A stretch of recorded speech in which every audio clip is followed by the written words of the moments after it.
যে মানুষটা আপনাকে পাওয়ার তীব্র আনন্দে কেঁদে দেয়, তার চেয়ে ভালো বোধ হয় পৃথিবীতে আপনাকে দ্বিতীয় কেউ বাঁচতে পারবে না।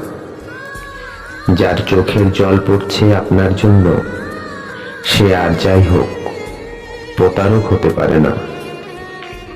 2-4 দিন ভালোবাসতে সবাই পারে, শুধু পারে না সারা জীবন হাতটা ধরে থাকতে, সারা জীবন ভালোবাসতে।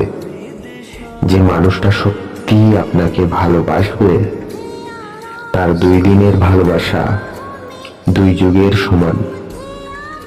ভালোবাসলে এমন মানুষকে বাসুন যার পৃথিবীটা আপনাকে ঘিরে, যার চোখের জল বন্যা বয়ে যায় শুধু আপনার জন্য, যে মানুষটার কল্পনায় আপনি ছাড়া দ্বিতীয় কারো অস্তিত্ব নেই, দ্বিতীয় কারো অস্তিত্ব নেই।